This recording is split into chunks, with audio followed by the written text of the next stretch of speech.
Let me tell you something about desperation. Real, gut-twisting, panic-inducing desperation. The kind that makes your primary heart skip beats while your secondary heart tries to compensate, leaving you dizzy and nauseous. That was me, Krell, standing in the waiting area of the 4th Veterinary Clinic on Station Heaven Cross, watching another so-called professional refuse to help my dying companion. "I am sorry, Coordinator Krell," Dr. Venn said, his crystalline face reflecting the harsh overhead lights in a way that made him look even more emotionless than usual. "The creature is far too aggressive. My insurance policy does not cover injuries sustained from thornback attacks.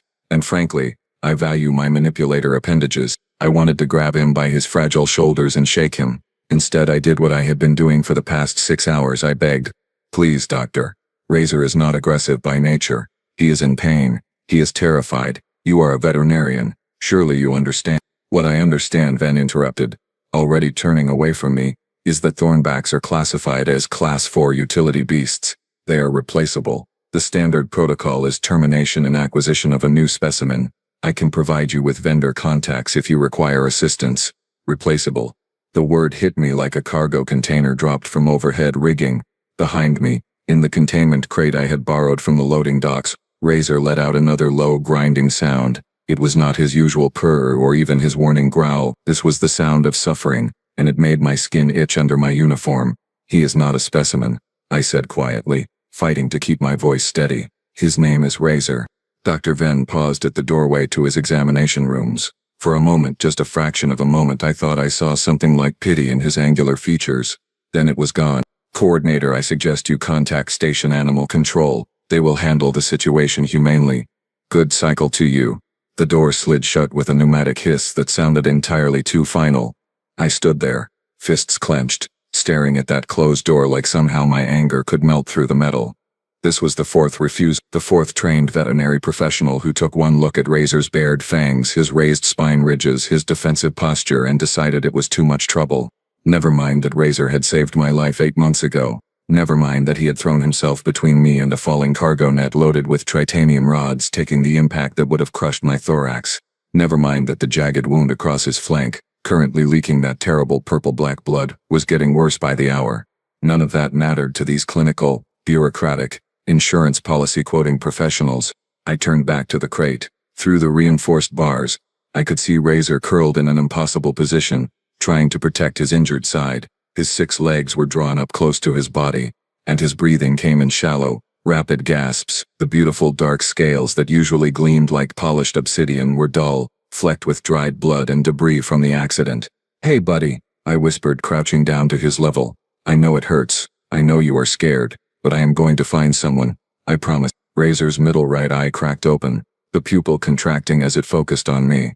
For a second, his defensive spines lowered slightly. Recognition, trust. Then another wave of pain hit him, and the spines shot back up as he hissed, saliva dripping from his triple-rowed teeth. I did not flinch. I had been around thornbacks long enough to know the difference between a threat display and genuine aggression. This was pure pain response, nothing more. But try telling that to the vets on the station. I pulled out my data tablet and scrolled through the directory again. 5 veterinary practices on Heaven Cross. I had been to 4. That left one option, the new clinic that had just opened in Section 12, down near the human quarter. The human quarter. I felt my secondary stomach tighten. Humans had only been on Heaven Cross for 3 standard months.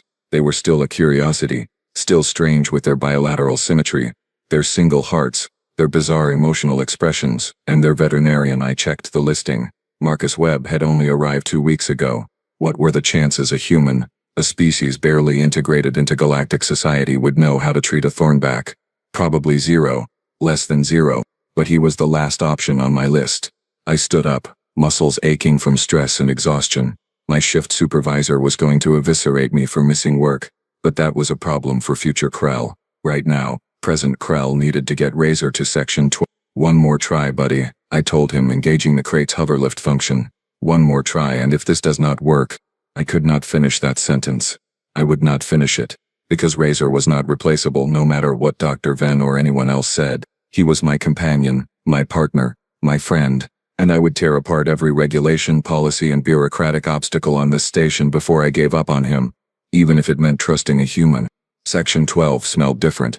That was the first thing I noticed as I maneuvered Razor's crate through the corridors.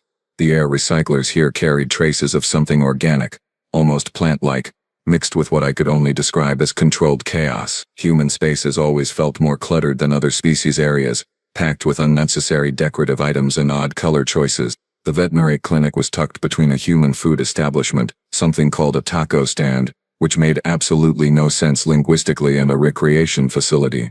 The entrance was marked with a simple sign, Web Veterinary Services, all species welcome. All species. Right. I would believe that when I saw it. I pushed through the door, and a small chiming sound announced my arrival. The waiting area was empty except for a young human female sitting behind a curved desk. She looked up from her console and her face did that thing humans do, stretching her mouth horizontally. A smile, they called it, supposed to indicate friendliness. Hi there. Do you have an appointment? She asked in perfectly decent common tongue, though her accent was thick. No, I said, exhaustion making me blunt. But I need help now. My thornback is badly injured, and every other veterinarian on this station has refused treatment. Her smile faltered. She glanced at the crate behind me where Razor was making that awful grinding sound again, then tapped her console. Let me get Dr. Webb. She disappeared through a back door and I was left standing there feeling ridiculous. What was I doing? Humans had been traveling in space for barely 30 cycles. Their medical technology was considered adequate, but primitive by galactic standards, and now I was trusting one to save Razor's life? This was insane. The back door opened again and a human male stepped through. Marcus Webb, presumably.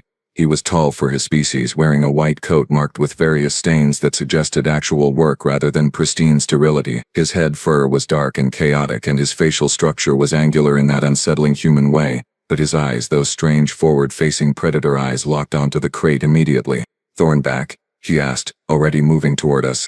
Yes, but he is extremely defensive right now due to pain and his injury is severe, and I should warn you that he has already attempted to bite 3 other veterinarians, so if you are going to refuse treatment, please just say so now and save us both. Hey, whoa! Slow down, Marcus said, holding up his hands. Not in surrender, but in a calming gesture. Nobody's refusing anything. Let me take a look. He crouched down next to the crate without hesitation. Just dropped right down to eye level with a creature that had made 4 trained professionals retreat to their offices. I started to warn him, to tell him about the spine ridges and the toxic saliva and the bite force that could crack titanium, but something made me stop. Marcus was not looking at Razor like a problem to be solved or a liability to be managed. He was looking at him like he mattered. That's a nasty wound you've got there, friend, Marcus said softly, his voice dropping to barely above a whisper. Then he did something that made my breathing halt. He reached toward the crate's bars. Razor's spines shot up. His lips pulled back, revealing all 3 rows of teeth. The hiss that came from his throat was pure threat. The kind that said, come closer and lose that hand. Marcus did not even blink. He kept his hand steady, just outside the bars, palm down, non-threatening. Easy, buddy, he whispered. 2 words. That is all it was. 2 simple, meaningless words in that strange human accent. And Razor stopped hissing. I watched, dumbfounded, as my companion's spine slowly lowered. Not completely, but enough. His breathing shifted, became slightly less frantic. One of his middle eyes focused on Marcus's hand, tracking it, analyzing it. That's it, Marcus continued in that same quiet tone. I know it hurts. I know you are scared, but we are going to help you, okay? I promise. Razor's defensive posture eased another fraction. Marcus looked up at me, and there was no arrogance in his expression. No smugness at succeeding where others had failed, just calm competence. Let's get him inside, he said. We need to work fast. That wound is infected, and he has probably lost a lot of blood. Can you help me move the crate?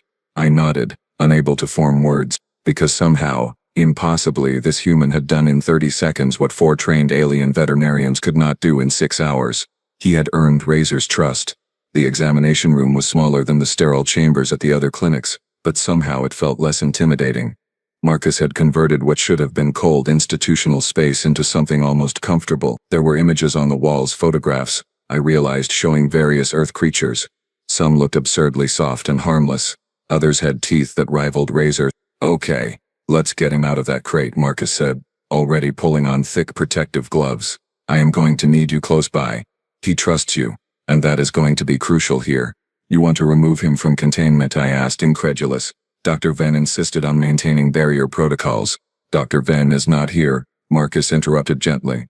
And barrier protocols are great for keeping things sterile but terrible for keeping patients calm. Razor needs to know he is safe, not trapped. This went against every standard procedure I had ever heard of. But then again, standard procedures had gotten me 4 refusals and a dying companion. What do you need me to do? I asked. Marcus smiled. That strange human expression. Talk to him. Let him hear your voice.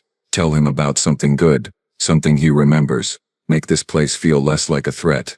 Together we opened the crate. Razor's eyes tracked every movement. His body coiled tight, but when Marcus began to slowly, carefully reach for him, I started talking. Remember the first time I brought you home, buddy? You were just a juvenile, barely 3 cycles old. The transport crew said you were too aggressive for standard work detail, that I was crazy for taking you on. My voice steadied as the memories came flooding back. Marcus's hands moved with surprising confidence, supporting Razor's weight as we transferred him to the examination table. The thornback tensed but did not strike. They were right. You know, you were a nightmare those first few months. Broke 3 shipping crates, nearly bit my supervisor, refused to follow any standard commands. Marcus was examining the wound now, his face serious. He pulled out instruments I did not recognize, modified versions of standard medical tools. Keep going, he murmured to me while working. But then came that day in Cargo Bay 7. Do you remember, Razor? I certainly do. 8 months ago, a routine loading operation that turned catastrophic in seconds. A crane malfunction, the magnetic locks failing, and suddenly 3 tons of titanium rods were falling directly toward where I stood, frozen in shock. I should have died, but Razor, who had been resting 30 feet away, moved faster than I had ever seen him move. He slammed into me, knocking me clear, and took the impact himself. The cargo net caught him across his right flank, tore through scales and muscle, but he did not even cry out until I was safe. That was when I understood. Thornbacks were not classified as Class 4 utility beasts because they lacked intelligence or emotion. They were classified that way because most people never bothered to look deeper than the teeth and spines. You saved my life, I whispered, watching Marcus work. So now I save yours. That is how this works. Marcus glanced up at me, something unreadable in his expression. On Earth we have a saying. A dog is man's best friend. Most people think it is about dogs being useful, guarding property, hunting, herding.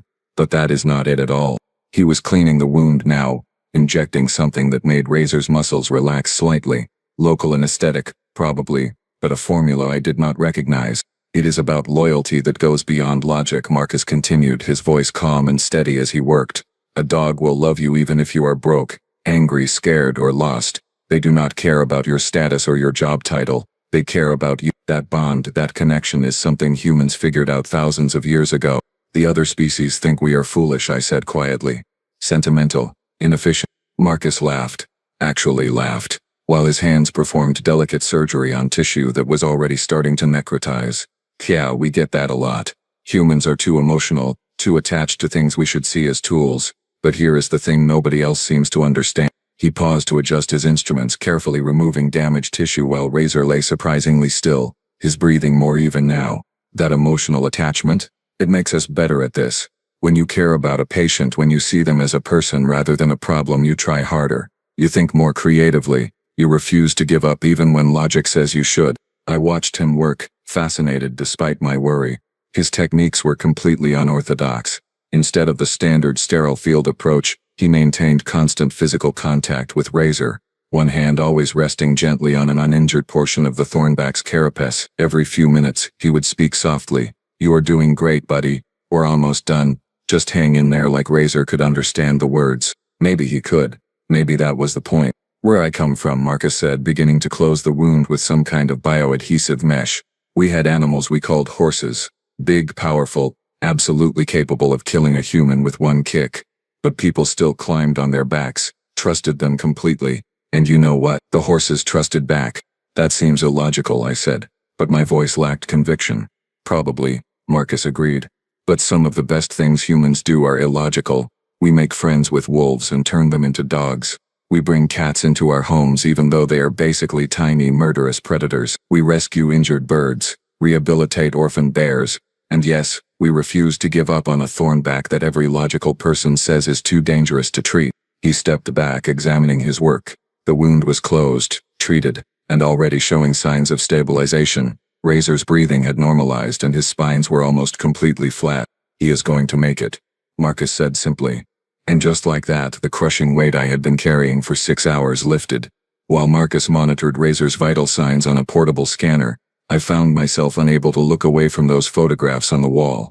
Now that the immediate crisis had passed, my mind was racing with questions. That one, I said, pointing to an image of a small furry creature with enormous eyes. What is that? It looks completely defenseless. Marcus glanced over and grinned. That is a cat. Specifically, that was my cat, Pepper. Had her for 16 years back on Earth. Total menace. Knocked everything off counters, brought me dead things as gifts. Screamed at 3 in the morning for no reason. I loved her completely. But what was her function? I asked, genuinely confused. Function? Marcus looked at me with that peculiar human expression that suggested I had said something absurd. She did not have a function. She was family.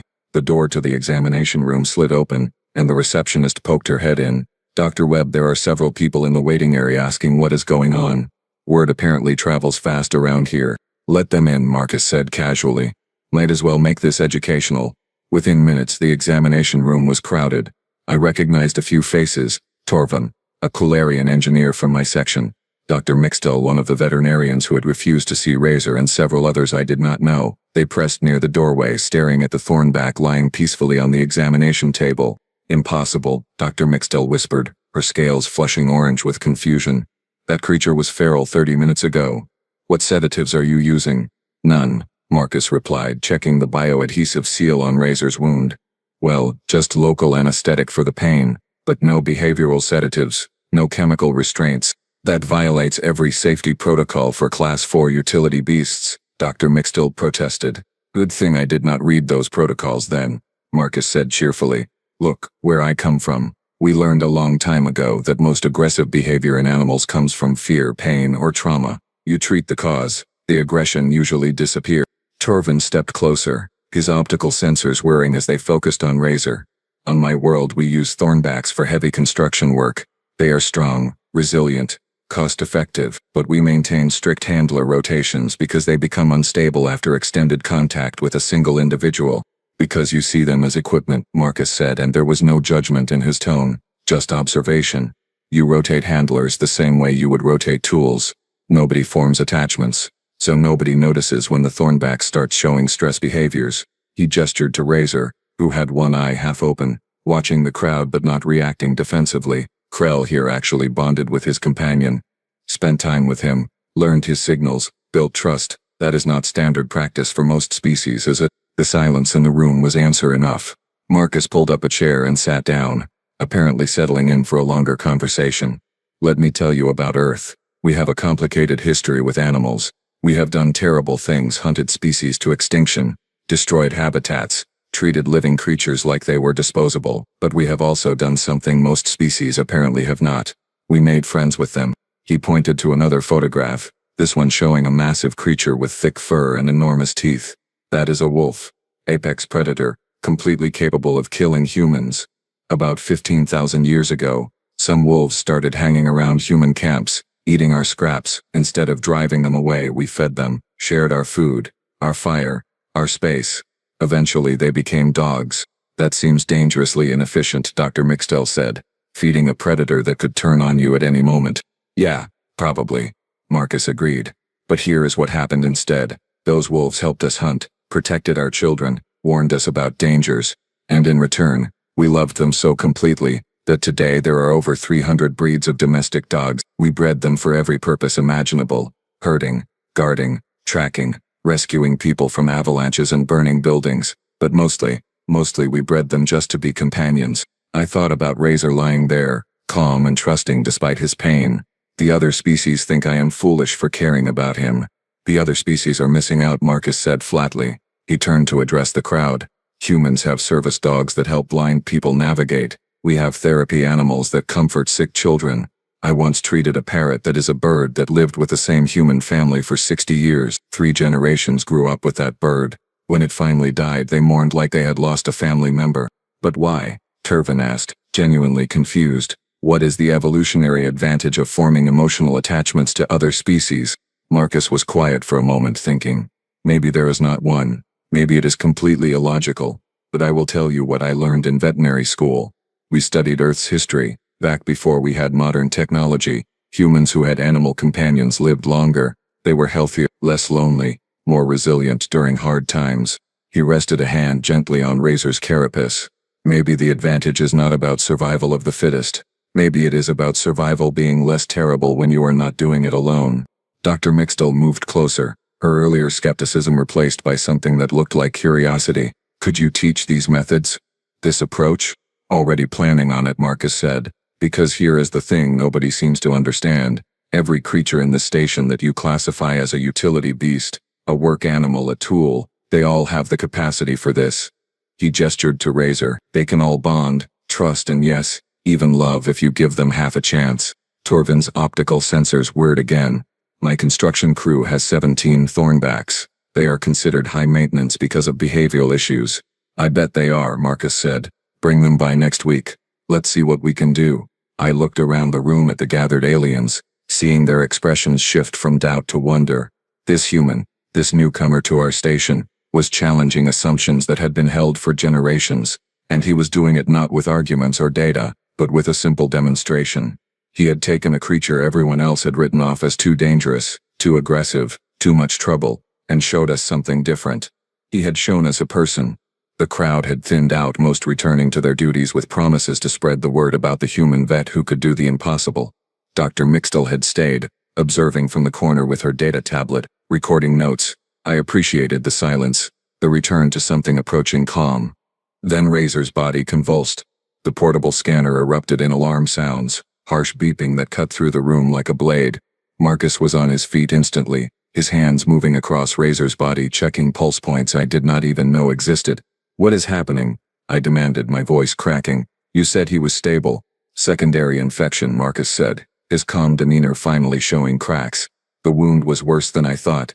The necrosis spread deeper into his circulatory system. His body is going into shock.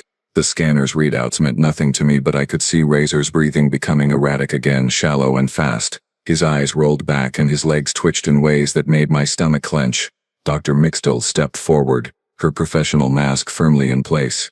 Dr. Webb, the logical course of action is clear. The creature has a 78% chance of cardiac failure within the next 10 minutes. The humane choice is to cease treatment and administer euthanasia protocols. No, I said, but my voice sounded distant, hollow. Coordinator Krell, Dr. Mixtel continued, not unkindly. I understand your attachment, but we must consider the suffering involved. The creature is in pain. Prolonging this is cruel. Marcus was not listening to her. He was pulling out equipment, setting up what looked like a transfusion system, his movements quick but precise. I need antibiotics, broad spectrum, highest grade you have, and synthetic blood, something compatible with silicon-based biology. We do not stock such materials for Class 4 animals, Dr. Mixtel said. The cost alone would be— I have them, Marcus interrupted, pointing to a storage unit. Top shelf, blue containers. Move. Something in his voice made Dr. Mixtel obey without further argument. She retrieved the containers while Marcus continued working, inserting lines into Razor's circulatory system with the kind of precision that spoke of years of practice. The probability of success is below 15%, Dr. Mixtel said, reading her tablet. Dr. Webb, surely you understand the mathematics here. The resource expenditure for such minimal chances. I do not care about the mathematics, Marcus said, and for the first time since I had met him, there was an edge to his voice, sharp, almost angry. This is not a calculation. This is a life. All treatment is calculation, Dr. Mixtel countered. Risk versus reward, cost versus benefit. That is medicine. That is one kind of medicine, Marcus shot back. On Earth we have another kind. The kind where you fight for every patient, every single time until there is absolutely nothing left to try. Razor's vitals dropped further. The beeping became a nearly continuous whine. I felt my legs go weak and I had to grip the edge of the examination table to stay upright. Krell, Marcus said, not looking away from his work. I need you to talk to him again, right now. Same as before. He cannot hear me, I whispered. Look at him. He can hear you, Marcus insisted. Trust me. Talk. So I did, even though my voice shook. Razor buddy, remember that time you figured out how to open the storage lockers? You ate half my week's rations before I caught you. I was furious, but you just looked at me with all 6 eyes, completely unrepentant. Marcus was injecting something directly into the wound site now, something that made Razor's body jerk, The scanner's alarms reached a crescendo. I should have been angrier, I continued, tears I did not know I could produce running down my face. But you looked so satisfied, so pleased with yourself, like you had just solved the greatest puzzle in the galaxy. How could I stay mad at that? Come on, buddy, Marcus whispered, his hands never stopping their work. Come on. Stay with us. Stay with Krell. He needs you. The room held its breath. The scanner's tone changed, not stopped, but shifted. Lower, steadier. Heart rate stabilizing, Dr. Mixtel said, her voice filled with disbelief. Blood pressure rising, immune response engaging. Dr. Webb, he fighting, Marcus finished, and the relief in his voice was palpable. He is fighting. I watched as Razor's breathing evened out, as his body relaxed from that terrible tension. The vitals on the scanner climbed slowly, painfully, but they climbed. Marcus stepped back, his hands finally still. He looked exhausted, drained, but there was something fierce in his eyes, something that made me understand, finally, what made humans different. They did not give up, not when logic said to, not when mathematics said to, not when every reasonable voice suggested it was time to let go. They fought, and sometimes, impossibly, they won. The next 72 hours blurred together into a cycle of monitoring, medicating and waiting. Marcus had set up a recovery area in the back of his clinic, a space that somehow managed to be both medically functional and surprisingly comfortable. Razor lay on a heated pad that regulated his body temperature, surrounded by equipment that tracked his every biological function. I barely left his side. Marcus did not seem to mind. In fact, he encouraged it, showing me how to check the surgical site for signs of infection, how to administer the pain medication at proper intervals, how to read Razor's body language for indicators of distress or improvement. See how his spines are relaxed but not completely flat. Marcus pointed out on the second day, that means he is comfortable but still alert. Good sign. If they were fully flat, I would worry he was too sedated. I absorbed every piece of information like a cargo hold taking on supplies. This was knowledge I should have learned years ago, but nobody had ever bothered to teach it. Thornbacks were tools. You did not need to understand tools beyond their basic operation. On Earth, Marcus said while changing Razor's bandages, we have entire schools dedicated to animal behavior. People spend years studying how different species communicate, what they need to thrive, how to build trust. It is considered a legitimate science. Here it is considered a waste of resources, I said bitterly. Then here is wrong, Marcus replied simply. By the third day, Razor was strong enough to lift his head when I entered the room. His middle right eye, the one that had always been his most expressive, focused on me with clear recognition. When I placed my hand near his snout, he did that soft chirping sound he used to make before the accident, before the pain. I nearly broke down right there. He remembers, I whispered. Of course he does, Marcus said. Trauma does not erase love, it just makes trust harder to give. But you two have history. That does not just disappear. The word had indeed spread across Station Heaven Cross. By the fourth day, Marcus's waiting area was filled with species I had never seen show interest in veterinary care before. A Quilarian dock worker brought in a loading beast with a limp. A Xanthi botanist arrived with a pollination creature that had stopped eating. Even a Vrax administrator, usually the most coldly logical species in the galaxy, showed up with a pack animal suffering from respiratory issues. Marcus treated them all.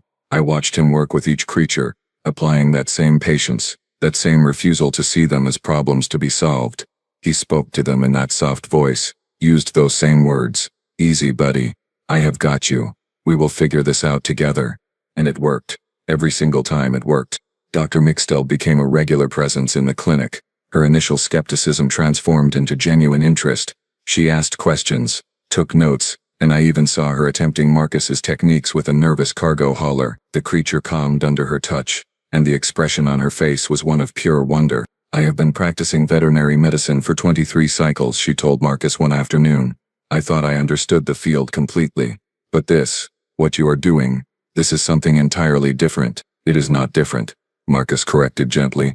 It is just remembering that medicine is not about fixing broken equipment. It is about healing living beings who feel fear and pain and hope just like we do. The Quilarian dock worker returned a week later, not because his loading beast needed treatment, but because he wanted to learn how to better care for it. The Xanthi botanist started bringing her pollination creatures in for regular checkups, preventative care rather than emergency response. A shift was happening on Station Heaven Cross. Subtle, but undeniable.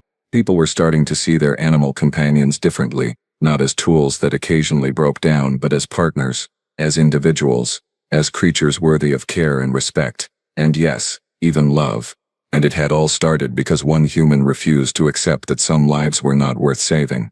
I looked at Razor, now strong enough to stand on his own, his wound healing cleanly, his eyes bright with returning health. In saving him, Marcus had done more than just perform successful surgery. He had challenged an entire station's philosophy, and somehow impossibly that philosophy was beginning to change. 3 weeks after I had walked into Marcus Webb's clinic with a dying Thornback and a chest full of desperation, I found myself standing in that same waiting area, watching something I never thought I would see. The clinic had expanded. Marcus had taken over 2 additional sections, transforming what had been storage spaces into fully equipped examination rooms. The walls were covered now, not just with Earth animal photographs, but with images from a dozen different worlds: Polarian pack beasts, Xanthi pollination swarms, Thrax tunnel borers, even a rather impressive shot of a Thornback Razor actually looking healthy and almost regal. But the real transformation was not in the space. It was in the people. Dr. Mixtill was in examination room 2, working on a cargo hauler with a damaged leg. Through the open door, I could hear her voice, soft and encouraging, using techniques that would have been unthinkable a month ago. "That is it, easy now. I know it hurts, but we are going to make it better, I promise." 2 other veterinarians, one Pelthian and one Court, were attending a training session Marcus was running in the main room. They watched as he demonstrated proper approach techniques with a notoriously aggressive species of station maintenance creature, something that usually required 3 handlers and full restraint gear. Marcus had it eating from his hand. "The key," he was saying, "is reading the signals before they escalate. See how her ear analogs are tilted back? That is not aggression yet, that is caution. If we respect that caution, give her space to assess the situation, she will come to us when she is ready." The Pelthian vet was taking frantic notes. The Court was staring like Marcus had just revealed the secrets of faster-than-light travel. I felt Razor shift beside me. He had taken to following me everywhere now, his recovery so complete that he had been cleared for light duty. But I had not put him back on transport work. Instead, I had applied for a transfer to Animal Care Services. Station administration had approved it within hours. Apparently there was sudden demand for people who actually understood their animal companions. "Coordinator Krell," Marcus called out, spotting me. "Good timing. I wanted to show you the new intake protocols we have established. Mixture of standard galactic medical procedure and Earth-based behavioral assessment. Dr. Mixtill helped design them." Before I could respond, the clinic door burst open with a force that made everyone turn. A Thaxian security officer stumbled in, her uniform torn, her breathing labored. Behind her, 2 more officers were struggling to maneuver a massive containment unit through the doorway. "We need help," the Thaxian gasped. One of the waste processing creatures went feral, attacked 3 workers before we could contain it. Command wants it terminated immediately, but I thought, maybe, if anyone could. She trailed off, looking at Marcus with desperate hope. I moved closer to the containment unit and immediately understood the problem. Inside was a Scrather, one of the large insectoid creatures used to break down biological waste in the station's recycling systems. This one was huge, easily 7 feet long, with mandibles that could shear through metal. Its carapace was scarred, several legs were damaged, and it was thrashing with the kind of violence that spoke of absolute terror. "It has been scheduled for termination twice before," the security officer continued. "Behavioral issues, but waste management kept requesting extensions because Scrathers are expensive to replace. Now it has finally snapped. And now someone actually has to deal with the consequences of ignoring its care for cycles." Marcus finished, his voice hard. He approached the containment unit, studying the creature through the reinforced panels. The other vets had backed away. Even Dr. Mixtill looked uncertain. "Dr. Webb," she said carefully, "Scrathers are not like Thornbacks. They do not bond with handlers. They are primarily instinct-driven. The aggression level here is a response to chronic pain and neglect." Marcus interrupted, still examining the creature. "Look at the carapace damage. Those are chemical burns, probably from being exposed to waste products without proper protective protocols. And see how it favors the left side. At least 2 legs are fractured, healed incorrectly because nobody bothered to treat them." The Scrather slammed against the containment unit walls, mandibles clicking in fury. "This is too dangerous," the Pelthian vet said. "Perhaps termination is the appropriate." "No," Marcus said flatly. He looked at the security officers. "I need you to clear the room except for Krell and Dr. Mixtill. Then I need you to trust me." The Thaxian officer opened her mouth to protest, then apparently thought better of it. She had heard the stories. Everyone on the station had heard the stories by now. The room cleared. Marcus began preparing sedatives, antibiotics, surgical tools. His movements were calm, methodical, showing none of the hesitation I had seen in others. "You are really going to try this?" I said. It was not a question. "Of course I am," Marcus replied. "Because that creature in there, the one everyone has written off as too violent, too damaged, too much trouble. That creature is in agony. Has been for who knows how long, and nobody cared enough to help because Scrathers are just waste processors. Just tools." He finished his preparations and approached the containment unit. The Scrathers' thrashing intensified, its mandibles scraping against the metal with sounds that made my teeth ache. Marcus knelt down, bringing himself to eye level with the creature. He placed one hand against the containment unit, steady and non-threatening, and then in that same soft voice I had heard 3 weeks ago, the voice that had somehow reached through Razor's pain and fear, he spoke. "Easy, buddy." 2 words. Just 2 words. But I understood now what they really meant. They were not magic. They were not some human trick or advanced technique. They were a promise. A promise that said, "I see you, not as a tool or a problem or a number on an inventory sheet. I see you as a living being who deserves care, who deserves compassion, who deserves someone to fight for you when everyone else has given up." The Scrathers' thrashing slowed. Not stopped, but slowed. One compound eye rotated toward Marcus, focusing on him with something that might have been confusion. "That is it," Marcus continued. "I know you are scared. I know it hurts. But we are going to fix this. You and me together. I promise." I watched, Razor pressed against my side as this human, this strange, illogical and possibly stubborn human began the process of earning another creature's trust. It would take time. It would take patience. It would probably take multiple sessions and considerable resources. And Marcus would do it anyway. Because that was what humans did. They looked at the universe full of species who had learned to be practical, efficient, logical, and they said, "What if we tried something different? What if we cared?" It was inefficient. It was resource-intensive. It made absolutely no sense from an economic or operational standpoint, and it was changing everything.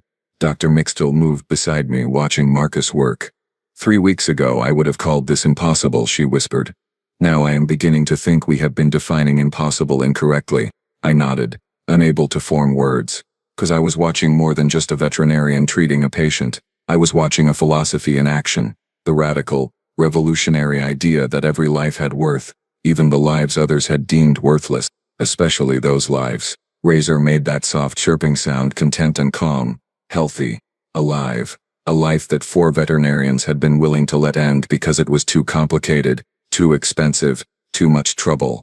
"Easy, buddy," I heard Marcus whisper again, and the Scrathers' agitation decreased another fraction. And I understood, finally and completely, what humanity's strange gift really was. It was not superior technology or advanced medicine or secret techniques. It was the stubborn, illogical, beautiful refusal to believe that any life was beyond saving. It was hope, and hope, I was learning, could change everything. Even on a space station full of practical, logical beings who thought they had the universe figured out, one human with 2 simple words was proving that maybe, just maybe, we still had a lot to learn. About compassion. About worth. About what it really means to care for another living being. About what it means to look at something broken and scared and violent, and see not a problem to be disposed of, but a life worth fighting for. Easy, buddy. 2 words that contained everything humanity had learned in thousands of years of walking alongside creatures who were not their species, not their kind, but somehow, impossibly, became their family. 2 words that were changing Station Haven Cross, one saved life at a time. And as I stood there, my hand resting on Razor's scarred but healing carapace, watching Marcus work his quiet magic on another creature the universe had abandoned, I found myself thinking that maybe the galaxy needed more humans, more of that stubborn hope. More of that refusal to accept that some lives do not matter. More people willing to kneel down, look suffering in the eye, and whisper, "Easy, buddy. I have got you." The universe could be a cold, logical, efficient place, but it did not have to be. Not if we chose differently.